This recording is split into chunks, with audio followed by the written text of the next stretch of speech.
Welcome guys, in this video, I will share with you my top 100 tips and tricks that you need to know as a PUBG mobile player, and I hope these tips will help you to become a better player in this game. Whenever you're fighting in an open field, don't remain focused on the same enemy for too long. Try to look around and pay attention to your surroundings, because gunfire attracts your enemies like nothing else in this game. Here is an example: what will happen if you don't care about your surroundings while fighting in an open field. These guys are too busy fighting with their opponents and didn't even bother to spot a moving car in an open field. This is also known as tunnel vision. Tunnel vision is basically focusing on the same enemy for too long, and this is what exactly happens if you are in tunnel vision.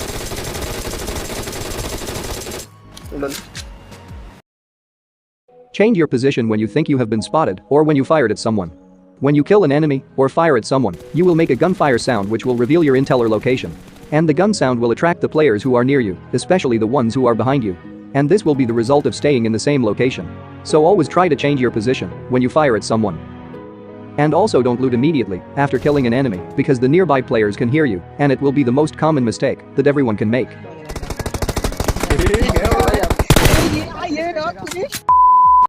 Always leave one bullet in your magazine in order to reload faster.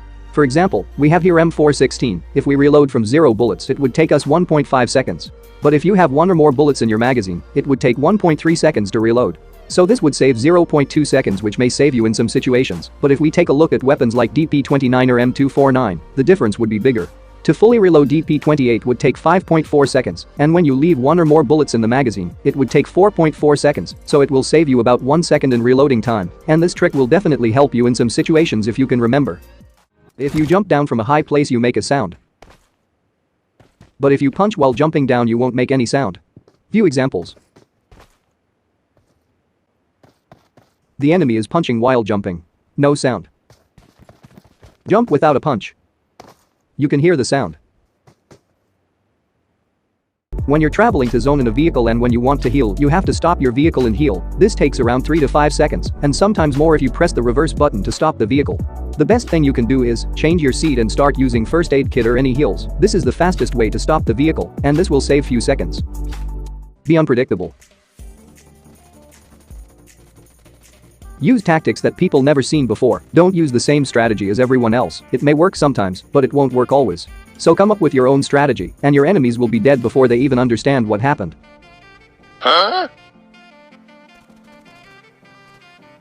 I will give you 3 tips on how to rush into a building. When rushing into any building, throw as many grenades as possible. When doing these, you're forcing your enemies to either move or die. Both gives you an advantage. If you're lucky and got a knock, then push without any hesitation. As the other player would be reviving, you will get an advantage over it.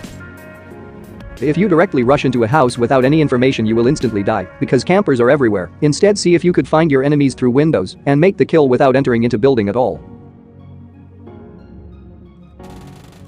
But sometimes your enemy will be very well aware that you're out there wanting to kill them, and they won't just peek out from the window allowing you to kill them. But in these situations, you should always keep changing positions, and it will confuse your enemy. If you think your enemy is camping on the first floor, try to get the high ground and see if you could find your enemies from nearby buildings. And the best trick here is the fake grenade trick. Throw a smoke grenade, and when the enemy hears the grenade sound, he will be forced to move as it might be frag grenade. Push immediately to find your enemy running away. And the next tip is one knock push strategy. This strategy is used by many pro players. As soon as you knock one enemy, just push with your full squad, because they have one man down. Their gunpowder would be low, so you can take advantage of it. And this strategy is powerful in the close and mid range, not effective in long ranges, but still, you could give a try, but the enemy will be revived. Suppose you're in the middle of a gunfight and your health is so low, so you have to use health kits to heal up, but you're covered by multiple enemies. So in this type of situations, you have to throw the Molotov in the entrance area, where your enemies will most likely to come from.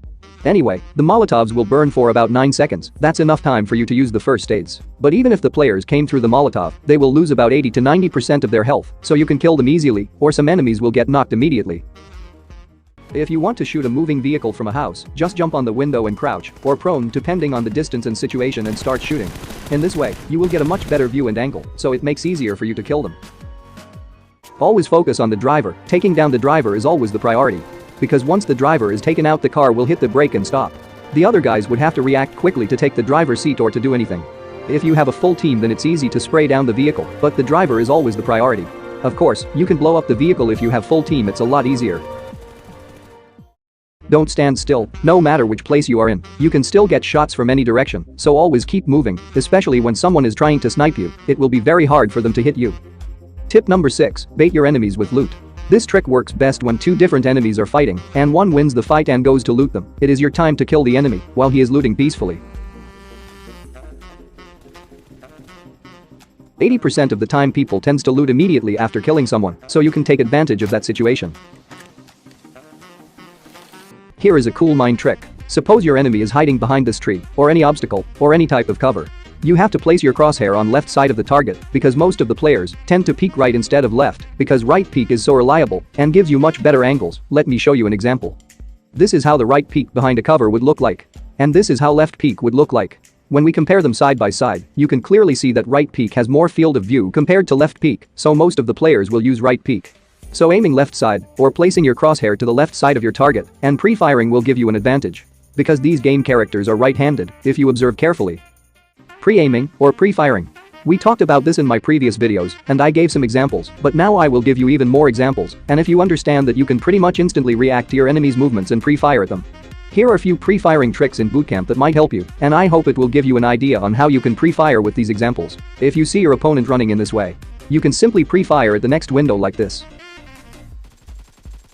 And similarly when your opponent is running in this way, just aim for the next available window like this and pre-fire or manual fire. If you see that your opponent is running towards this way, then aim for any of these three windows. I would recommend second and third windows and start pre-firing to surprise them. And even when your opponent is running into the house to escape from you, you can still shoot them through the following windows. Example like this. I hope you understand this method. If you did understand, then you can do some crazy pre-fire that your opponent will never expect and it will surprise them. If you exit or jump out from a vehicle at more than 100 km speed, you will lose almost 80 to 90% of your health. Sometimes you might die. So what if you exit or jump out from a moving vehicle at around 50 km speed? You will lose around 30 to 40% of your health. The best way to exit from a vehicle without losing any health is below 30 km speed. So always check your speed when you are about to exit from your vehicle. If you exit at more than 30 km speed, then you will start losing health. Always switch to first-person mode when jumping out from the windows. This is the third-person view. Your body will block most of your view. And now to the first-person mode, you can clearly see the player. When we compare it side by side, you can notice the difference by yourself. In third-person mode, the character's body will block half of the view. Whenever you're camping in corners like this, switch to FPP mode to get some extra view.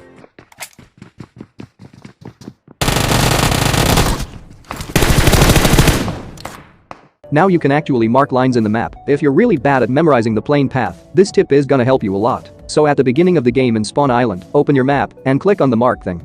Now create a line on the plane path by tapping on each end. Later when plane path disappeared, this will be very useful to determine where the players will most likely be, so you can either avoid those places or go find players.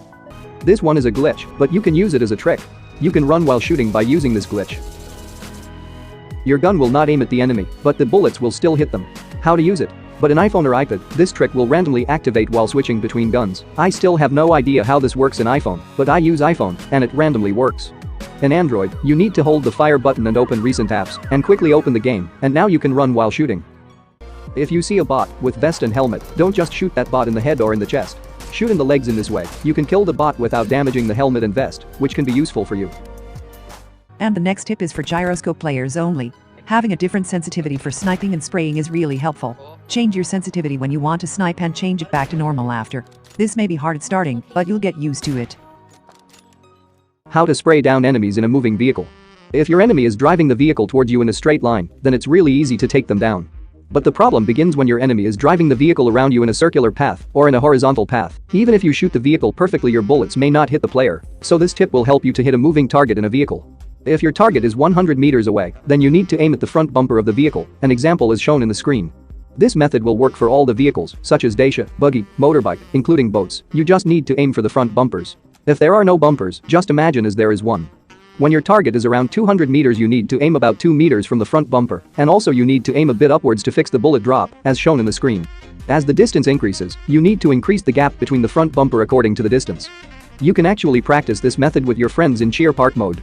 Ask your friend to drive around randomly in a vehicle like this, and you just need to track the front bumper of the vehicle, example like this. And later on, start shooting while aiming on the front bumper of the vehicle. Try your best to maintain the aim on the front bumper. Here is the handcam part on how I track the vehicles. I use full gyroscope, so I totally depend on gyroscope for vehicle spraying, and this is how my hand movements will look like. Sometimes I might rotate my body in order to spray down the vehicle. If you're a non-gyroscope player, then it will be very difficult to track the moving vehicle. You need to drag with your thumb finger in a certain direction while also controlling recoil, which is pretty hard. Zigzag running. By running left and right while someone is shooting at you, zigzag running will help you by making harder for them to hit you. They will be confused about which side to shoot. So always do zigzag running when you're getting shots. Maybe sometimes jump. And to look backside, use free look. It will help you to look back while running. Whenever you are trying to do the third party to someone, if you see someone knock, just confirm those kills. You'll get those kills, not the enemy who knocked them. It's like stealing kills, but worth it, because you are getting free kills by stealing their kills. If your microphone making too much noise, then try using push to talk. To use push to talk, you need to hold on the push to talk button, and it will show you some arrows while it's working. Do you know that painkillers weigh the same amount as the first aid kit in your backpack? Do you think the first aid kit will be much heavier? But the painkiller is quite heavy in your bag. Painkiller is worst boost item in my opinion, because it takes up a lot of space in your bag and extremely long to use, and also not very efficient. I recommend carrying energy drinks because you can take 2 energy drinks and it doesn't take as much space in your bag as a painkiller and gives you a little bit more boost than a single painkiller. To see your sniper shots after shooting, you need to hold scope and fire button both at the same time. And release them to release scope. By using this trick you can see where your bullet is hitting on your enemy. Learn to use lean function. Leaning right next to a wall will help you to hide your head. Sometimes your opponents can see your head while you're crouching next to a wall. So here is a comparison between normal crouch and crouch plus lean.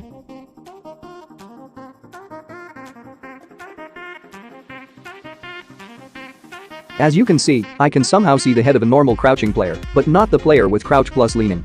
This proves that using a lean function will hide your head while crouching next to a wall. This is how your opponents view when you crouch next to a wall. Your head is clearly visible. But if you crouch plus lean, then your head won't be visible mostly. And make sure to lean in the right way.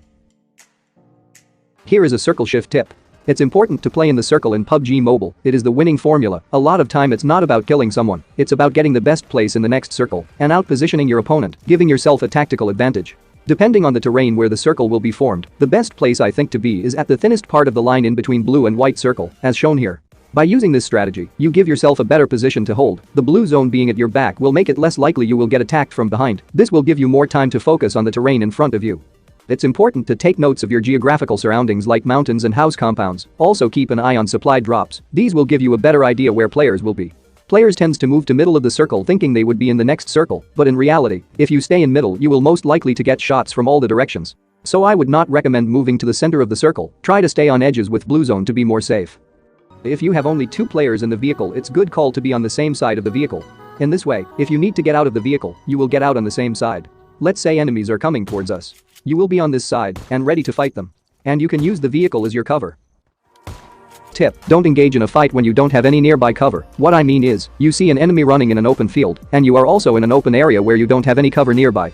But you started shooting at the enemy anyway, later you messed up the spray. Now you are in a big trouble because your opponent is going to shoot back at you, and you don't have any cover to hide. This is why I always recommend you to check for cover before you engage in a fight with your opponent. Make sure you have a cover nearby. When you have a cover, you can hide if you mess up the spray, a tree or a rock or some other type of obstacles that can provide you with some cover. The next tip is kinda similar. It's like waiting for your opponent to come out from the cover completely, so you can kill the opponent easily. Let's just say you see an enemy running. The first thing you have to do is check if the enemy has nearby covers. If the enemy does have any nearby cover, it's not worth shooting, unless you have really good spraying skills. If you do shoot at the opponent anyway, then the enemy will hide behind the cover immediately. Now the enemy knows your location. So this is why I always wait for the opponent to come out from their covers completely or halfway through at least. This gives you some extra time to take down the opponent. Once again, remember to check for your enemy's nearby cover. When you see them running like this, wait until the enemy is halfway between covers and start shooting. It will be easier for you since they don't have any cover to hide. Now the last one. This tip is especially for those people who don't use jump and climb separate. You can still do jump shot near a wall, example like this. If you face towards the wall and hit the jump button, you will climb up the wall. So what you have to do here is, you need to face towards sideways or in a 90-degree direction to the wall. Now you will able to make that jump shot without climbing up the wall, in both directions. If you face towards the wall in any way while jumping, you will definitely climb up the wall. Before you going to do the jump shot, make sure that you're facing in any other direction than the wall. Here is a slow motion.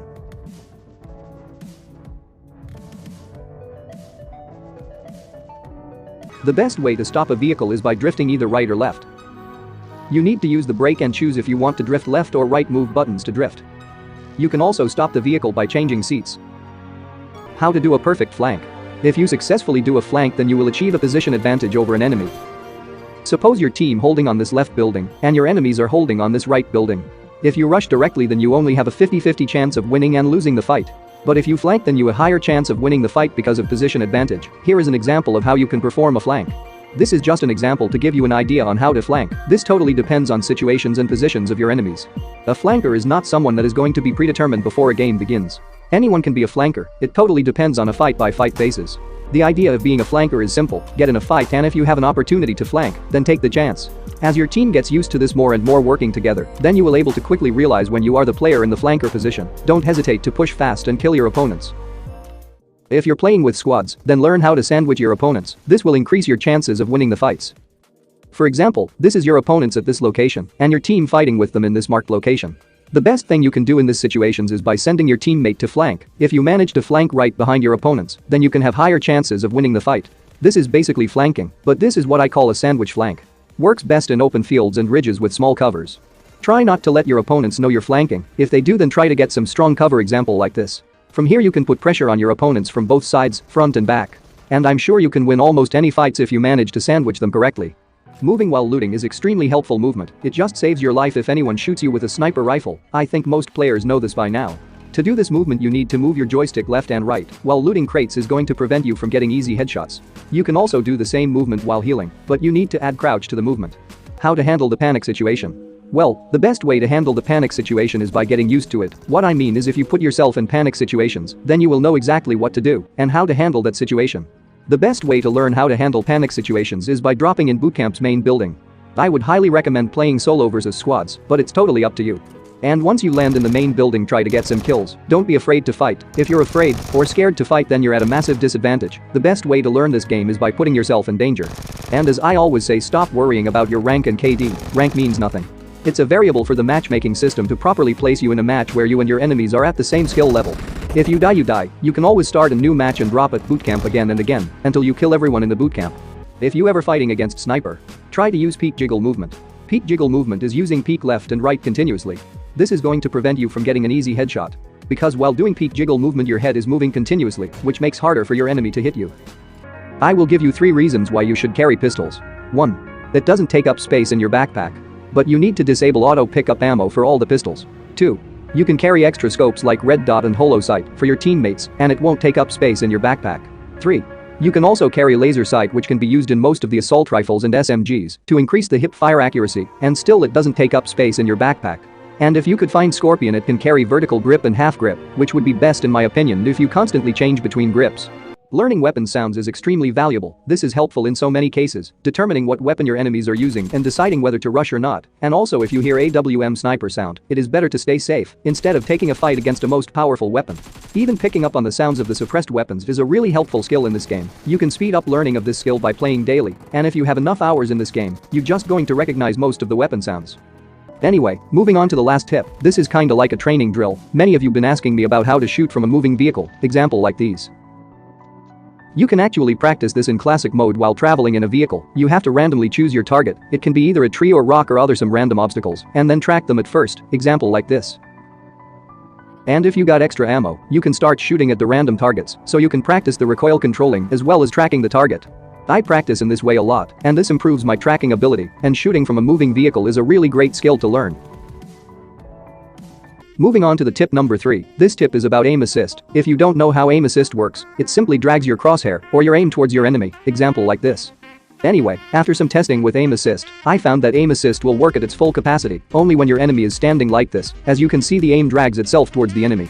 But when the enemy is crouching, the aim assist doesn't work at its full capacity. It doesn't drag the aim towards the enemy like it used to do before when the enemy is standing.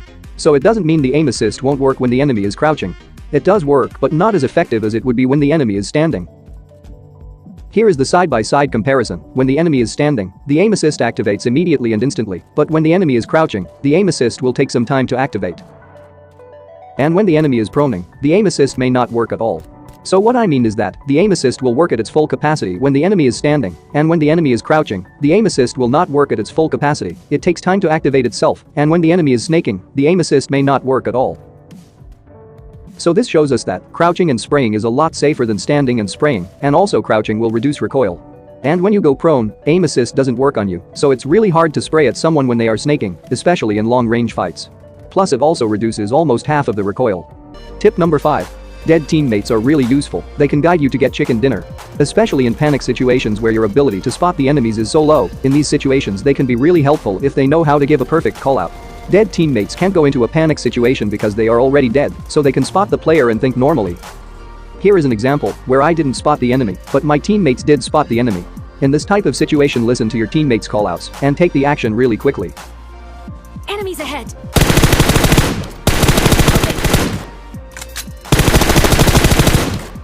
Excellent work. Tip number 4. Try to avoid moving in the open field areas. Whenever you are rotating or traveling on foot, you need to make sure that you are rotating in the correct pathway. While moving in the open fields, you try to maintain a position close to cover, whether it is a tree or a rock or any type of obstacle, which can provide you with a cover. It's important to maintain a cover when you're getting shots at you. You can quickly get into nearby obstacles which can provide you with a cover and start shooting back. This will give you the ability to put the pressure on your opponents. If your teammate got knocked in an open area without any cover and the enemy is trying to finish, you can protect your teammate by standing behind your teammate like this and jiggle left and right to provide a temporary cover and take some shots to save from opponents until you reach a cover. Here is an example. If the knocked player is an important player in your team, then you have to risk your life to save. Anyway, use this trick only while fighting in long range and maybe in mid range, mostly against snipers. I have seen a lot of players placing their free look or eyeball thing in the middle of the crosshair. And yes, of course, it does help you to aim better, but still, you need a lot of practice. So give it a try, place your free look in the middle of the screen and check if it helps you to aim better, and if it does, let me know in comments. Many of you asked me how to predict next zone. Let me tell you one thing, you can't just predict zone, it's totally random. But there is a trick to be always inside of next zone, or at least close to next zone or next circle. Let's just imagine this red circle is the first zone. And Pachinki is in the middle of the circle. And these are the possible outcomes of the next circle. There might be more, but that's all I can think of. But Pachinki will always be in the next circle because the middle part or center part of the circle will always be in next zone. So if you stay in middle, you will most likely to be in the next circle. Here are the few examples. The red circle in the middle part will be inside of the next circle. And once again, red circle is center part and it will be in the next zone. It will be similar in other maps. Because every map has a different algorithm, but it will be similar to each other. And zone might end up in water, rarely like 1 out of 100 or sometimes 1 out of 1000. If the zone formed in water, get a boat. The higher tier helmet is always better, even if it has only 1% durability left, than a lower tier helmet that has full durability left. For example, a level 3 helmet has only 1 durability left and will break if anything hits, and it will absorb the full power of Kar 98 shot and keeping you alive. The helmet will break, but at least you won't die from that shot, as you would with level 2 helmet, so always choose a higher tier helmet, no matter what is the durability of it. But for vests, it's a little bit complicated than helmets are. I always recommend swapping to a lower tier vest. If the one you have right now is more than half damage, try to avoid getting your vest break during a gunfight, but not only you lose that body armor protection, but the movement vest breaks, you will die faster. Try to keep the highest tier possible unless the vest is more than halfway damaged, then you should consider swapping to lower tier vest. Always use a fresh vest during gunfights. Tip number 7. Always try to pick up snipers. While playing squads, make sure you are having one player running with a bolt-action sniper rifles who are talented at shooting is extremely effective. If you are a sniper for your team or if any of your teammates are skilled at sniping, make sure you give them the proper gear. Firstly, make sure your snipers are equipped with the highest range scope that your team has to offer, and in case if your team has level 3 helmet, be sure to give the helmet to your sniper as he will be needing it the most. If you play FPP mode, you may notice that few weapons hip fire will block your view, example like this. To fix this, you need to either use flash hider or a suppressor.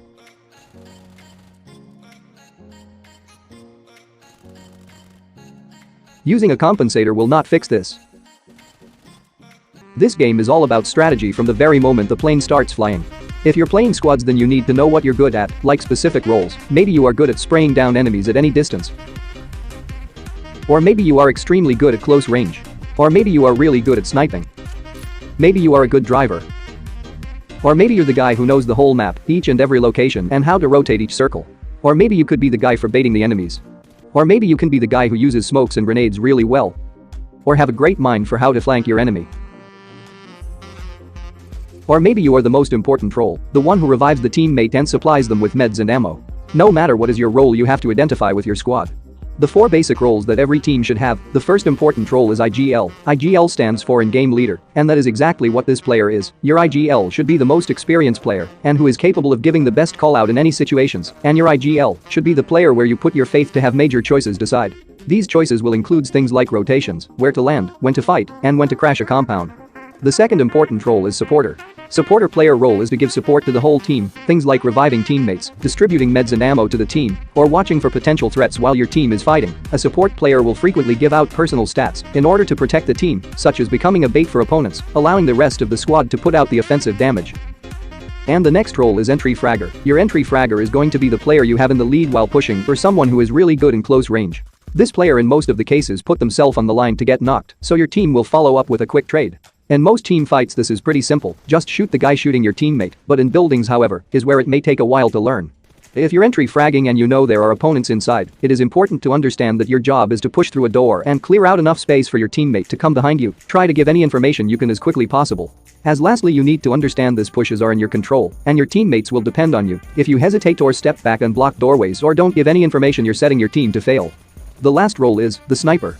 Having a sniper who is talented at shooting is extremely effective in order to make sure you are utilizing this player to the best. It's important to give them the proper gear such as level 3 helmet, as snipers are the one who will be the most trading headshots. And try to give them the highest range scope that your team has to offer.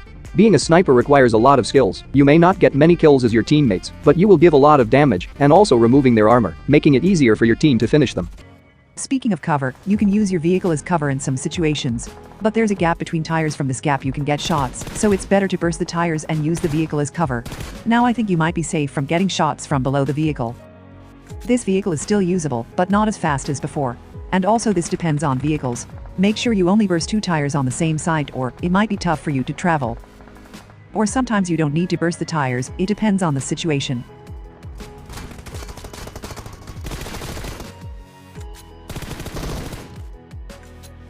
Do yourself a favor by having the same weapons in the same slot every time. Let's say you're carrying M4 and a sniper, and you have M4 in slot 1 and sniper in slot 2. In that way, whenever you want to snipe someone, you will know sniper is in slot 2, and also it gives you muscle memory to understand easier. Try to take advantage of TPP. For example, here I used my peek to get some extra view to spot this player on the top of the house while not exposing my body. This tip is about game mechanics. Your right peek actually exposes less of your body than left peek does. It's basically the way the character model works. Left peek is going to reveal more of your body, means bigger hitbox and more chances of getting hit than if you right peek. And also right peek gives you more field of view than left peek. I'm not saying that never use left peek. In certain cases you should do it because it's the only choice. But keep in mind your body exposes a lot when you left peek. And the last tip, if you're fighting against shotgun, don't get too close to the enemy as they have the ability to one-shot you. Try to stay in a range where a shotgun isn't that powerful. Anyway, that's all I got for this video. I hope you learned something new. If you did, hit the like button and subscribe for more upcoming videos like these. See you guys in the next one.